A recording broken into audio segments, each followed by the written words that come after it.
Saudara, mari kita berdoa sebelum kita mendengarkan firman Tuhan. Tuhan, kami bersyukur untuk undangan-Mu pada hari ini ketika kami boleh datang ke rumah-Mu Tuhan, beribadah di hadapan-Mu. Kami sudah memuji dan menyembah-Mu ya Tuhan. Dan kiranya Engkau boleh berkenan atas segala puji dan sembah kami. Setiap pujian kami yang kami tujukan hanya bagi Engkau Tuhan. Karena hanya Engkau yang layak untuk menerima segala sembah kami. Dan Tuhan, saat ini Tuhan berkenanlah untuk hadir bagi setiap kami. Ketika Engkau berfirman kepada setiap kami. Tuhan, tolong bukakan hati dan pikiran setiap kami. Ubahkan kehendak kami ya Tuhan. Baik hamba-Mu yang menyampaikan maupun setiap kami yang mendengar. Sehingga firman-Mu hari ini boleh meneguhkan hidup kami lagi. Meneguhkan iman kami. Menguatkan langkah kami untuk kami boleh kembali hidup hanya bagi Tuhan. Berfirmanlah ya Tuhan. Dan biarlah setiap kami boleh sedia mendengarkan Tuhan. Dalam nama Tuhan Yesus, penebus kami yang hidup, kami berdoa. Amin. Shalom saudara-saudara. Kita bersyukur kepada Tuhan untuk kesempatan hari ini kita boleh kembali merenungkan firman Tuhan. Mari saudara kita membuka Injil Yohanes, pasal yang pertama, ayat 1 sampai 18. Hari ini kita memulai seri khotbah dari Injil Yohanes, dan kita akan memulainya dengan membaca satu bagian dari pasal pertama, ayat 1 sampai 18. Saudara silakan memperhatikan di Alkitab masing-masing, saya akan membacakan bagi kita semua. Demikian firman Tuhan. Pada mulanya adalah firman. Firman itu bersama-sama dengan Allah dan firman itu adalah Allah. Ia pada mulanya bersama-sama dengan Allah. Segala sesuatu dijadikan oleh Dia dan tanpa Dia tidak ada sesuatu pun yang telah jadi dari segala yang telah dijadikan. Dalam Dia ada hidup dan hidup itu adalah terang manusia. Terang itu bercahaya di dalam kegelapan dan kegelapan itu tidak menguasainya. Datanglah seorang yang diutus Allah namanya Yohanes. Ia datang sebagai saksi untuk memberi kesaksian tentang terang itu, supaya oleh dia semua orang menjadi percaya. Ia bukan terang itu, tetapi ia harus memberi kesaksian tentang terang itu. Terang yang sesungguhnya, yang menerangi setiap orang sedang datang ke dalam dunia. Ia telah ada di dalam dunia dan dunia dijadikan olehnya, tetapi dunia tidak mengenalnya. Ia datang kepada milik kepunyaannya, tetapi orang-orang kepunyaannya itu tidak menerimanya. Tetapi semua orang yang menerimanya diberinya kuasa, supaya menjadi anak-anak Allah, yaitu mereka yang percaya dalam namanya. Orang-orang yang diperanakan bukan dari darah atau dari daging, bukan pula secara jasmani oleh keinginan seorang laki-laki, melainkan dari Allah. Firman itu telah menjadi manusia dan diam di antara kita. Dan kita telah melihat kemuliaannya, yaitu kemuliaan yang diberikan kepadanya sebagai anak tunggal Bapa, penuh kasih karunia dan kebenaran. Yohanes memberi kesaksian tentang dia dan berseru katanya, inilah dia yang kumaksudkan ketika aku berkata, kemudian daripadaku akan datang dia yang telah mendahului aku, sebab dia telah ada sebelum aku. Karena dari kepenuhannya kita semua telah menerima kasih karunia demi kasih karunia. Sebab hukum Taurat diberikan oleh Musa, tetapi kasih karunia dan kebenaran datang oleh Yesus Kristus. Tidak seorang pun yang pernah melihat Allah, tetapi anak tunggal Allah yang ada di pangkuan Bapa, dialah yang menyatakannya. Semakin jauh kita baca firman Tuhan pada hari ini. Nah saudara, seperti yang saya katakan sebelumnya, kita hari ini sudah memulai seri khotbah dari Injil Yohanes, saudara-saudara. Dan saudara-saudara, sebelum kita masuk ke dalam perikop yang tadi kita baca, izinkan saya untuk mengajak kita melihat sekilas apa sih Injil Yohanes itu, gitu ya. Apa sih kitab Injil Yohanes ini? Nah saudara, ketika kita melihat Injil Yohanes, mulai dari pembukaannya saja, gitu ya, dari yang tadi kita baca, kita akan melihat ada perbedaan. Pembukaan Injil Matius, Markus, Lukas dibandingkan dengan Injil Yohanes ini berbeda sekali. Yohanes seperti memberikan pembukaan yang sangat teologis, sedangkan Matius, Markus, Lukas itu memberikan pembukaan yang naratif begitu ya. Isinya cerita yang mudah sekali kita pahami begitu. Dan ada berbagai perbedaan-perbedaan yang lainnya saudara ketika kita melihat Injil sinoptik ya Matius, Markus, Lukas dengan Injil Yohanes. Tapi saudara, di tengah perbedaan-perbedaan ini saudara kita bisa melihat dua hal. Yang pertama, setiap perbedaan ini tetap menunjuk kepada satu kisah besar yang sama, yaitu kisah keselamatan Allah melalui Yesus Kristus.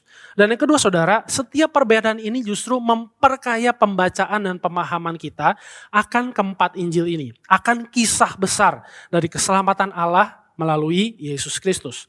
Nah saudara, berikutnya kita bisa melihat ketika kita membaca Injil Yohanes gitu ya, mudah-mudahan setiap kita sudah pernah membaca satu kali begitu ya selesai.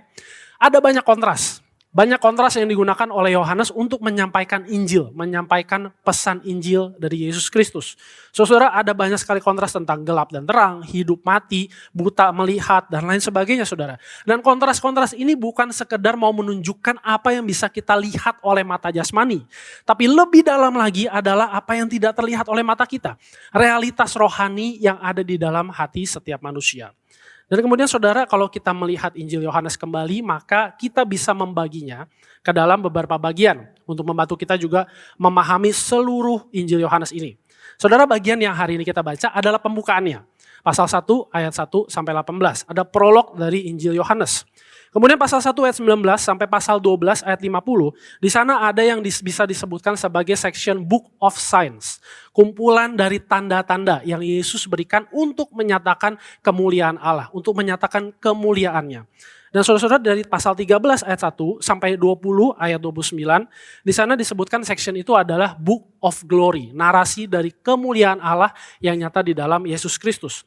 Dan saudara-saudara, di dalam dua section ini, saudara kita bisa melihat ada bagian-bagian yang cukup familiar kepada kita, ya. 7 tanda yang Tuhan Yesus berikan, yang Tuhan Yesus lakukan, dan juga 7 pernyataan akulah, I am yang Tuhan Yesus nyatakan, dan juga diiringi dengan pengajaran-pengajaran tentang perkataan itu. Nah saudara, Injil Yohanes ditutup dengan sebuah penutup, epilog, dari pasal 20 ayat 30 sampai pasal 21 ayat 25. Dan di dalam epilog ini, saudara, Yohanes menyematkan tujuan penulisan. Kenapa sih dia menuliskan Injil Yohanes begitu? Nah saudara, tujuannya adalah supaya kamu percaya, supaya kita sebagai pembaca percaya bahwa Yesuslah Mesias, anak Allah yang hidup itu. Dan melalui kepercayaan kita kepada Yesus, kita beroleh hidup di dalam namanya. Jadi setiap cerita, setiap hal yang diajarkan, yang dituliskan oleh Yohanes melalui Injil Yohanes ini, semuanya menunjuk kepada Yesus. Yesus menjadi center, menjadi pusat dari segala sesuatu yang bahkan berbeda dari Injil-Injil yang lain. Injil Yohanes dengan Injil Sinoptik begitu, saudara.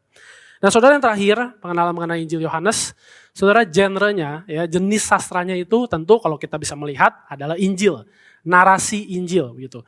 Namun saudara, saya mau mengajak kita juga, dan ini juga menjadi harapan saya begitu ya, ketika kita merenungkan bagian ini, saudara, Injil Yohanes kita bisa pahami juga ada pesan pastoral, ada nuansa pastoral yang Yohanes bawakan. Kalau kita ingat bagaimana Yohanes juga menuliskan surat-surat yang lainnya ya, surat 1, 2, 3 Yohanes, kitab Wahyu, di sana Yohanes itu lekat sekali dengan imajinasi-imajinasi, penggambaran-penggambaran. Nah, 2 hal yang digambarkan oleh Yohanes untuk mengajak pembacanya itu memahami betul firman Tuhan. Yang pertama adalah take and eat, ambil dan cerna. Firman Tuhan tidak hanya untuk kita baca lalu stop, kata Yohanes, tapi ambil dan cerna itu. Sebagaimana ada malaikat sudah mengatakan kepada dia, ambil dan makan buku itu. Ambil dan cerna firman Tuhan. Yohanes juga mau menyampaikan hal yang sama, nuansa yang sama, penggembalaan yang sama bagi setiap kita yang membacanya pada hari ini. Dan yang kedua juga adalah see, lihat betapa kayanya dan dalamnya firman Tuhan. Jangan berhenti hanya melihat huruf-huruf, kumpulan kata-kata. Tapi lihatlah gambaran-gambaran yang begitu kaya. Lihatlah akan siapa Allah yang ditunjukkan, yang dituliskan di dalam Injil Yohanes ini. Dan beritakan semua itu. Dan mari kita memulai, saudara, dari seri khotbah ini dengan melihat bagian yang tadi barusan kita baca. Yohanes 1 ayat 1 sampai 18. Saudara, setidaknya ada 3 hal yang bisa kita lihat sebelum kita melihat lebih dalam lagi begitu ya, akan bagian ini. Saudara, yang pertama saya mencoba untuk membagi perikop ini ke dalam 4 bagian. Pasal 1 ayat 1 sampai 5, kemudian pasal 1 ayat 6 sampai 8, ayat 9 sampai 13, dan kemudian ditutup dengan ayat 14 sampai 18. Kemudian yang kedua, saudara, kita nanti akan bisa melihat bahwa fokus dari bagian ini adalah Sang Firman, the Word, yang datang ke tengah dunia, mengambil rupa manusia dan masuk ke tengah kehidupan kita, ke dalam keterbatasan. Allah yang itu masuk ke tengah keterbatasan manusia. Dan bagian-bagian selanjutnya, saudara, dikatakan oleh salah satu penafsir, D.A. Carson, bagian-bagian selanjutnya dari Injil Yohanes akan mengembangkan fokus dari prolog ini, akan Sang Firman itu yang datang ke tengah dunia. Dan yang terakhir, saudara, kalau kita melihat bagian ini, memang sekilas berat sekali gitu ya. Seperti tadi saya bilang, beda sekali bagaimana Yohanes membuka Injilnya dibandingkan dengan Matius, Markus, dan Lukas. Tapi saudara, kita juga bisa melihat di tengah nuansa teologis, ya, ada teologi yang berusaha diberikan oleh Yohanes tentang sang firman itu. Kalau kita mencoba membaca, melihat kata-kata yang dipakai oleh Yohanes, ada nuansa puitis juga di sana. Seperti ada himne tentang Kristus, sang firman itu, saudara. Dan mari kita memulai, saudara, dengan melihat 5 ayat pertama dari pasal pertama dari Injil Yohanes. Saudara, dari 5 ayat ini kita diberitakan akan sesuatu yang jauh di luar realitas kita. Jauh di luar gapaian mata, tangan, kaki, segala yang kita bisa rasakan dengan panca indera kita. Saudara, ketika Yohanes berkata pada mulanya, in the beginning.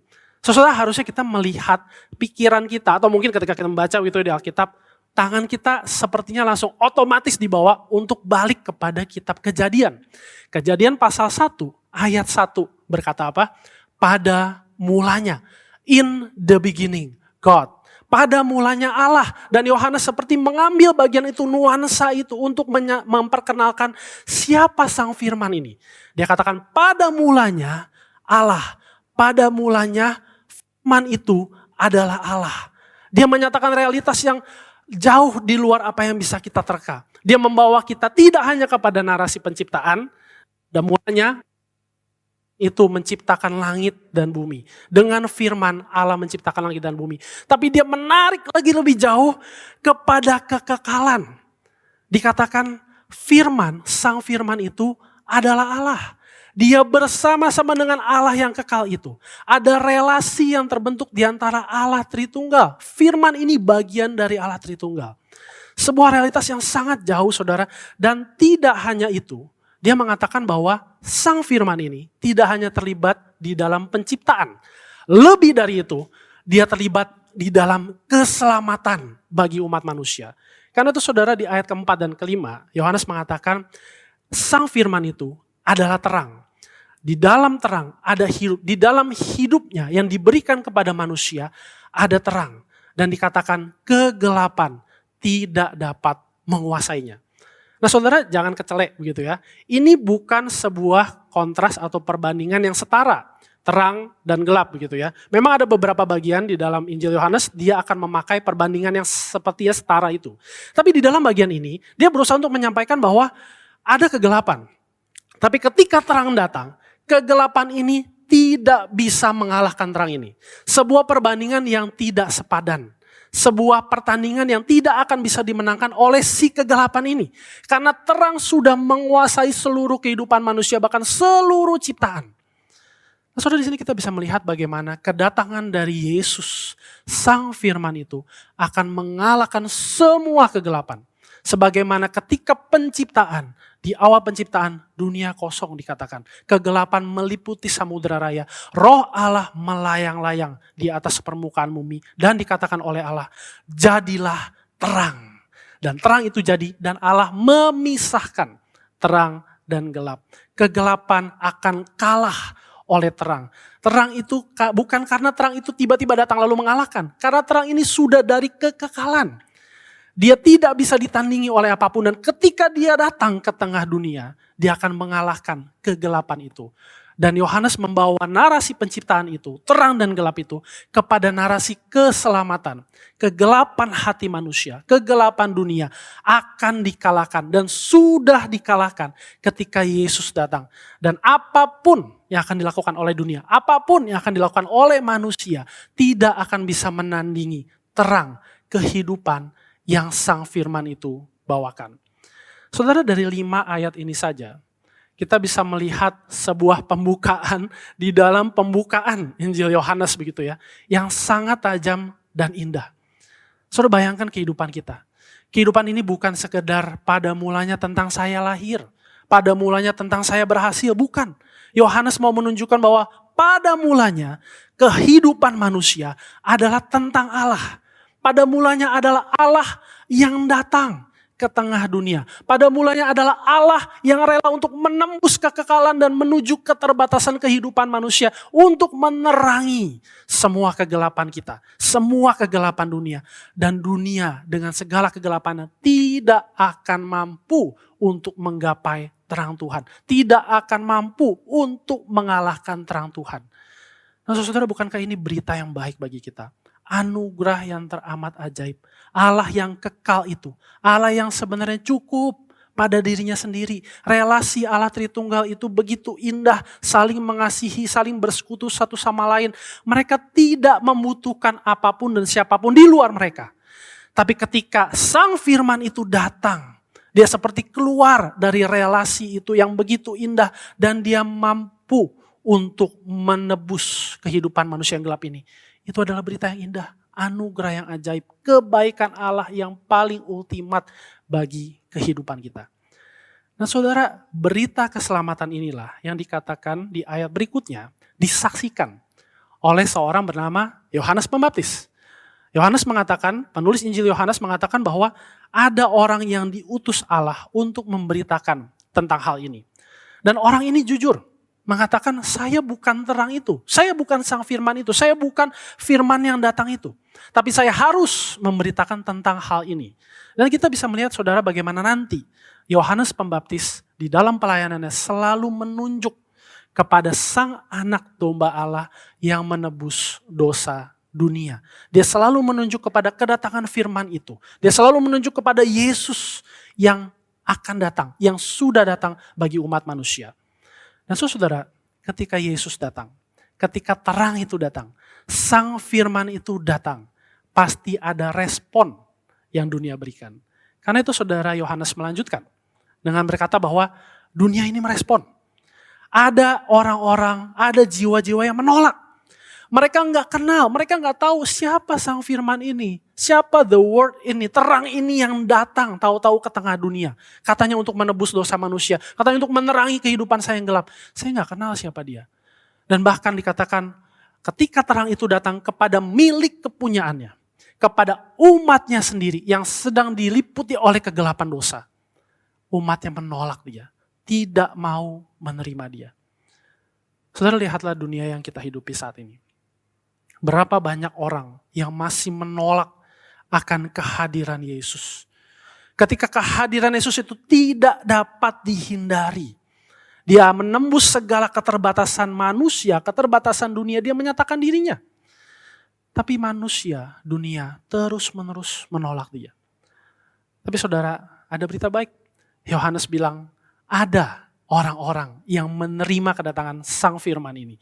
Ada orang-orang yang menerima hidupnya untuk disingkapkan, diterangi oleh Yesus yang datang itu. Nah saudara, dikatakan bahwa bagi setiap orang, semua orang, lintas generasi, usia, suku, bangsa. Bagi semua orang yang menerima, tidak menolak akan kehadiran Sang Firman ini. Bagi mereka diberikan kuasa atau hak supaya mereka bisa menjadi anak-anak Allah. Saudara ingat, tadinya manusia dunia ini hidup di dalam kegelapan. Dunia ini, manusia, kita dulunya adalah musuh Allah.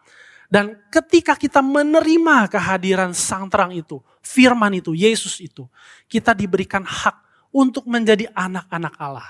Ada penerimaan saudara di sana dari Allah ketika Yesus datang dan menerima setiap kita. Ada berita baik ketika Yesus datang bagi setiap orang yang menerimanya.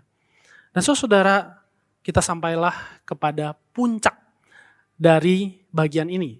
Bagian ini ditutup di ayat 14 sampai 18. Dan di ayat 14 di sana dikatakan ketika ada respon apapun yang dunia ini berikan. Ada yang menolak, ada yang menerima. Sang Firman itu tetap on track kepada rencana keselamatan yang sejak kekekalan itu. Rencana keselamatan itu genapi ketika Yohanes menyatakan Firman itu telah menjadi manusia. The Word became flesh and dwelt among us. Berdiam di antara kita. Dan kita telah melihat kemuliaannya. Kemuliaan yang diberikan kepadanya sebagai anak tunggal Bapa, penuh kasih karunia dan kebenaran. Saudara, ketika membaca satu ayat ini saja, maka tidak bisa tidak, kita akan dibawa kepada satu narasi lain dari Perjanjian Lama. Saudara, sebelum kita masuk ke sana, kita bisa memperhatikan bahwa kata yang dipakai untuk menyatakan berdiam di tengah-tengah kita. Firman itu telah menjadi manusia dan berdiam di tengah-tengah kita. Kata yang dipakai adalah skene. Saudara, kata skene bersama-sama dengan kata-kata lain seperti yang kita bisa lihat, ada hieron, naos, oikos, hagios gitu ya. Ini kata-kata yang dipakai untuk menggambarkan rumah ibadah, tempat orang beribadah kepada Allah. Tapi saudara, ada hal yang menarik. Ketika 4 kata yang lain, selain kata skene begitu ya, ini dipakai lebih menunjuk kepada rumah ibadah atau bangunan ibadah yang permanen. Nah, kata skene dipakai menunjuk kepada rumah ibadah yang tidak permanen atau mobile. Dan ini saudara jelas menunjuk kepada apa yang dialami oleh bangsa Israel ketika mereka dijumpai oleh kemuliaan Tuhan yang berdiam di dalam kemah suci. Nah, saudara, saya mengajak kita untuk melihat sebentar bagaimana Yohanes mencoba membawa nuansa ini, saudara. Nah, saudara, kita pasti ingat beberapa waktu lalu sempat dikotbahkan sedikit begitu. Bagaimana bangsa Israel yang tadinya menyembah berhala, akhirnya diliputi oleh kemuliaan Tuhan. Musa yang menjadi perantara mereka, Musa berdoa, Tuhan tunjukkan kemuliaan-Mu, besertalah dengan kami. Nah, saudara, kemuliaan itu bisa kita artikan adalah Musa meminta seluruh diri Allah. Bahkan sepertinya reputasi Allah, weightiness of God, God's reputation itu dipertaruhkan ketika dia mau berkenan hadir di dalam kemah suci bersama-sama dengan umatnya. Nah, saudara, kemuliaan ini yang akhirnya kata Yohanes itu menjadi daging dan berdiam di antara kita. Dan kita juga bisa melihat bahwa Tuhan menjawab. Tuhan bilang, aku akan melewatkan segenap kegemilanganku. Atau kita bisa pahami juga, aku akan melewatkan kata Tuhan segenap kebaikanku. All the best things of God itu ada di hadapan Musa. Tapi waktu itu Tuhan bilang, Musa, kamu tidak akan tahan untuk melihat semuanya. Makanya kamu hanya bisa melihat belakangku saja. Tapi saudara, dengan nuansa ini Yohanes bilang, semua itu, all the best things of God, semua itu bisa dilihat ketika sang firman itu datang. Kebaikan Allah, kasih Allah, kemuliaan Allah, kekudusan Allah, semuanya bisa dilihat. Dan itu membuktikan janji Tuhan yang tidak berubah. Karena saudara, kepada Musa, Tuhan menyerukan namanya. Ketika Musa meminta kemuliaan, meminta sesuatu yang bisa dia lihat dengan mata, Tuhan memberikan karakternya. Tuhan, Tuhan, Yahweh, Yahweh, Allah penyayang, Allah yang panjang sabar, berlimpah kasihnya dan setianya. Dan itu saudara juga yang dibawa oleh Yohanes ketika dia berkata, sang firman yang datang ini penuh kasih karunia dan kebenaran. Kehadiran Allah yang kekal, yang mengambil rupa manusia tanpa kehilangan keilahiannya. Kehadiran itu penuh dengan anugerah, memberikan anugerah bagi orang-orang berdosa. Kehadiran menunjukkan dia setia, dia bisa diandalkan, dia tidak akan memalsukan dirinya, tidak ada kepalsuan, tidak ada keberubahan apapun dari diri Allah ketika dia datang dan menjadi manusia, saudara. Dan saudara-saudara, kehadiran Allah juga adalah kehadiran yang bergerak bersama-sama dengan kita. Saudara, kalau kita membaca Keluaran 40, ketika akhirnya kemuliaan Tuhan memenuhi kemah suci. Di sana dikatakan, kalau kemuliaan Tuhan naik, awan Tuhan naik, maka bangsa Israel berangkat. Kalau kemuliaan Tuhan tidak naik, awan Tuhan tidak naik, maka bangsa Israel akan diam sampai waktunya awan Tuhan akan naik dan mereka akan berjalan bersama-sama. Nah, saudara, inilah kegerakan Tuhan yang berusaha ditunjukkan oleh Yohanes. Ketika firman itu datang ke tengah dunia, dia tidak hanya diam. Dia berjalan, dia bergerak, dia ada bersama-sama dengan kita. Dia Allah yang hadir secara dinamis, ada di setiap langkah kehidupan kita. Nah, saudara, berita inilah yang dikonfirmasi oleh Yohanes Pembaptis. Dia kembali berkata, ini dia, ini Injilnya. Ini berita baiknya. Ini loh yang waktu itu aku bilang akan ada yang datang setelahku, tapi kehadirannya, keberadaannya itu sebenarnya sejak kekekalan. Dia sudah ada sebelum aku, tapi dia akan datang dan aku menjadi saksinya. Aku memberitakan bahwa firman yang kekal itu, yang bersama-sama dengan Allah, yang adalah Allah, dia ada bersama-sama dengan kita. Dan saudara, kehadiran inilah adalah kehadiran yang penuh dengan anugerah demi anugerah. Ketika kita memahami kata grace upon grace, kehadiran Allah yang penuh kasih karunia demi kasih karunia. Di sini kita bisa memahami bahwa ketika Allah ada bersama-sama dengan kita, menjadi manusia, bersama-sama kita diam di antara kita, maka dia memberikan anugerah yang begitu indah. Saudara, dulu bangsa Israel hanya bisa mengenal Allah melalui Taurat, melalui 10 hukum Tuhan. Tuhan menyatakan isi hatinya. Tapi saudara, Yohanes bilang ketika Yesus datang, Sang Firman itu datang, ada anugerah yang lebih indah, ada anugerah yang lebih ajaib. Kenapa? Karena Allah mendatangkan dirinya sendiri. Tidak ada perantara lagi. Tidak ada lagi Taurat yang tertulis yang bahkan dikorupsi oleh manusia, oleh pengajar-pengajar Taurat waktu itu. Dia Allah mendatangkan dirinya sendiri. Dan tidak ada yang berubah ketika dia datang. Dan ini saudara yang diyakini. Ini saudara yang diberitakan oleh Yohanes. Kehadiran yang terlampau ajaib, anugerah yang terlampau besar. Dan hanya bisa dinyatakan oleh satu-satunya pribadi. Yohanes menutup pembukaannya dengan berkata, tidak ada pribadi lain yang bisa menyatakan Allah yang kekal. Allah yang ada di dalam kekekalan. Allah yang menciptakan segala sesuatu yang bisa manusia lihat. Tidak ada yang bisa menyatakan dia kecuali satu. Sang Firman itu. Dia yang sejak kekekalan adalah Allah. Dia yang sejak kekekalan bersama-sama dengan Allah. Dia yang menciptakan, turut menciptakan segala sesuatu. Hanya dia yang datang dan bisa menyatakan seutuh-utuhnya tentang Allah. Menginterpretasi, menafsirkan segala sifat dan karakter Allah. Hanya Sang Firman, Yesus yang bisa menyatakannya. Saudara, dari pembukaan Injil Yohanes ini, apa yang bisa kita bawa? Saudara, ada 3 kabar baik dan 3 undangan bagi setiap kita. Saudara, yang pertama, karena Kristus datang. Karena Sang Firman itu datang. Dari kekekalan, dia datang ke tengah dunia, menjadi manusia, menjadi daging, berdiam di antara kita. Ada kabar baik bagi kegelapan hidup manusia. Ada kabar baik, ada satu-satunya solusi bagi dosa manusia. Saudara, solusi bagi dosa manusia tidak bisa diciptakan, tidak bisa ditemukan dari kegelapan dunia. Hanya Allah sendiri yang membawa dirinya. Hanya itu satu-satunya jalan yang bisa menebus dosa manusia. Saudara, Allah Sang Firman itu datang bukan dengan melempar cara-cara keselamatan. Enggak. Dia membawa dirinya sendiri. Dia mengorbankan dirinya sendiri. Dia membiarkan dirinya sendiri menyentuh keterbatasan-keterbatasan kita dan menebus dosa kita. Dan undangannya saudara, apakah kita mau membuka hati kepada Allah yang datang ini?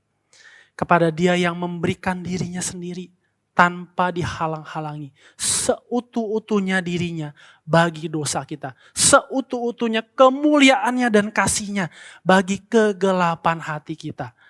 Dan kalau kita mau menerima Dia, maka hati kita yang gelap ini akan disinari oleh kemuliaannya. Yang kedua saudara, kabar baik yang kedua adalah melalui hidup dan karya Yesus, Sang Firman itu. Kemuliaan yang penuh kasih karunia dan kebenaran dekat dengan kita. Kemuliaan Allah tidak lagi menjadi kemuliaan yang mengerikan. Kemuliaan yang tidak bisa dilihat, hanya bisa dilihat belakangnya saja. Hanya bisa dilihat buntut-buntutnya saja, dampak-dampaknya saja. Tapi kemuliaan Allah yang utuh itu dekat dengan hidup kita. Bagaimana kemuliaan itu dekat dengan kita? Ketika kita diperhadapkan dengan situasi yang sulit dan Tuhan membawa kita melewatinya. Di situ kita melihat kemuliaan Allah. Ketika kita melihat hidup kita, keluarga kita sulit, relasi dengan anak kita, dengan pasangan kita sulit. Tapi Tuhan memberikan kita kasih. Di sana kemuliaan Tuhan sedang dekat dengan kita. Ketika kita mengalami pergumulan yang berat, kita nggak tahu harus seperti apa. Tapi Tuhan datang dan mengajarkan sesuatu yang jauh lebih baik dari pergumulan berat yang kita alami. Di sana kemuliaan Tuhan dekat dengan setiap kita. Dan kemuliaan ini mengundang kita saudara. Maukah kita mengalaminya di dalam kehidupan kita? Di tengah kefanaan dunia ini. Maukah kita mengalami kemuliaan Allah yang sangat dekat dengan hidup kita? Dan yang terakhir saudara, di dalam Kristus, di dalam Sang Firman yang telah hadir itu, ada penerimaan yang indah. Kita yang tadinya orang-orang berdosa, kita musuh-musuh Allah, kita boleh diterima, didamaikan oleh Bapa di surga ketika Yesus datang dan menebus kita. Kita disebut anak-anak Allah. Sebuah kehidupan yang baru untuk dikenal dan mengenal Allah. Allah begitu dekat dengan kehidupan kita. Dia tidak lagi jauh. Dia Allah yang dekat dengan kita. Kehidupan kita dipenuhi dengan kehadiran Allah. Dan kalau kita bertanya, Allah seperti apa bekerja dalam kehidupan saya? Firman Tuhan berkata, lihat Dia yang sudah datang. Lihat Yesus. Bagaimana aku bisa mengenal Allah di dalam pergumulanku? Lihat Yesus. Pelajari Yesus. Kenali Yesus. Dan kita akan menemukan Allah yang terus bergerak dengan begitu dinamis di dalam kehidupan kita. Dan kehidupan kita juga menjadi kehidupan yang berpusat, berfokus kepada Yesus. Kita tidak lagi menjadi orang-orang yang freak dengan apa yang diajarkan oleh agama, kegiatan-kegiatan agamawi. Kita tidak hanya sekedar menjadi praktisi-praktisi dari hukum-hukum agama. Kita menjadi praktisi-praktisi dari anugerah Allah. Karena kehidupan kita didorong oleh anugerah Allah. Kita bukan lagi terlena dengan prestasi agama, prestasi kehidupan kita, keberhasilan dunia ini. Kita didorong oleh anugerah Allah. Hidup ini adalah hidup yang menjadi anak-anak Allah, diterima oleh Allah. Nah saudara, ada undangannya bagi kita. Maukah kita hidup seperti ini? Hidup yang didorong oleh anugerah demi anugerah Allah. Hidup yang tahu betul anugerah Allah yang indah itu melingkupi terus kehidupan saya. Dan saya tidak bisa menghindarinya. Karena saudara, ketika Allah menjadi manusia, di sanalah ada kabar baik bagi kegelapan hidup kita. Di sanalah terang Injil berkuasa menyatakan kemuliaan Tuhan. Dan kita boleh diterima sebagai anak-anak Allah. Apa yang menjadi respon kita? Mari kita berdoa.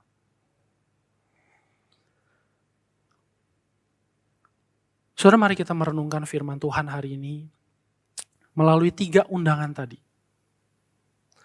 Bagi setiap kita yang mungkin masih ragu dengan kehadiran Tuhan, kita masih bertanya, siapa Tuhan? Apa yang bisa Dia kerjakan bagi kehidupan saya yang seperti ini? Firman Tuhan hari ini berkata, Dia memberikan dirinya.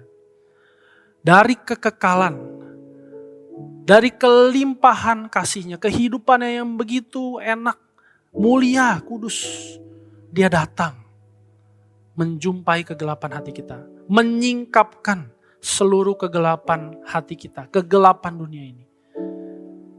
Dia datang bagi kita. Apakah kita mau menerima Dia? Dan yang kedua saudara, apakah kita mau mengalami kemuliaan Tuhan? Bukan kemuliaan yang mengerikan, berbahaya bagi hidup kita dan kita akan mati. Tapi kemuliaan yang justru memberikan kehidupan. Kemuliaan yang dinyatakan Tuhan di dalam setiap keseharian hidup kita. Ketika kita boleh dihiburkan di tengah penderitaan yang kita alami, di situ kemuliaan Tuhan nyata, dekat dengan kita. Ketika kita dibawa Tuhan, berhasil melewati satu masa dalam hidup kita yang penuh dengan krisis. Di sana kemuliaan Tuhan ada, dekat dengan kita, ditunjukkan kepada kita. Di saat mungkin kita merasa saya orang yang tidak bisa mengasihi keluarga saya, tapi Tuhan memampukan kita untuk mengasihi keluarga kita. Di sana kemuliaan Tuhan dinyatakan, ditunjukkan kepada kita. Apakah kita mau mengalami kemuliaan Tuhan di dalam kehidupan kita? Dan yang terakhir saudara, apakah kita mau menjadi anak-anak Allah yang hidup dengan penuh anugerah dari Tuhan? Hidup kita bukan lagi tentang kita. Hidup kita bukan lagi tentang keberhasilan prestasi yang kita bisa capai. Hidup kita bukan tentang lagi kita bisa terlihat baik ketika kita menjadi orang yang beragama. Tapi hidup kita adalah tentang anugerah demi anugerah Tuhan yang sangat besar, sangat berlimpah. Anugerah yang akan memenuhi seluruh hidup kita. Ketika kita melihat ke depan, ke samping, ke belakang, melihat seluruh hidup kita. Semuanya tentang anugerah Allah yang dinyatakan di dalam Kristus. Apakah kita mau memiliki hidup yang seperti ini? Mari datang kepada Tuhan di dalam doa. Kepadamu ya Tuhan, Tuhan kami yang sudah datang ke tengah dunia. Kami datang dan membuka seluruh keberadaan diri kami. Bagi kami yang selama ini terus mencari, di mana Tuhan, siapa sih Tuhan bagi hidup saya? Tuhan jadilah jawaban hari ini bagi kami, bagi kegelapan hati kami. Sinarilah seluruh hati dan jiwa kami. Singkapkan seluruh dosa-dosa, keburukan, kehinaan kami. Dan biarlah kami boleh menerima Engkau Tuhan, menjadi Tuhan dan Juru Selamat kami. Tuhan yang datang dan tidak akan meninggalkan kami. Tuhan yang datang dan menebus kehidupan kami. Dan Tuhan, dengarlah terus doa kami, untuk kami boleh mengalami hidup yang melihat kemuliaan Tuhan di dalam setiap apapun musim hidup kami, di dalam setiap pergumulan seberat apapun, bahkan di dalam sukacita yang melampaui akal kami. Kami melihat kemuliaan Tuhan dekat dengan kami. Kami tahu Tuhan bersama-sama dengan kami. Dan kami mau terus Tuhan diliputi oleh anugerah-Mu. Anugerah Tuhan yang tidak bisa kami tolak, tidak bisa kami hindari. Anugerah yang akan terus-menerus memampukan kami, menguatkan kami, meneguhkan hidup kami untuk melangkah terus bersama dengan Tuhan. Dan ketika kami melihat ke belakang, kami boleh melihat jejak anugerah Tuhan ada di dalam kehidupan kami. Karena Engkau Tuhan telah berada bersama-sama dengan kami. Terima kasih Tuhan. Dalam nama Kristus Yesus, penebus kami yang hidup, kami berdoa. Amin.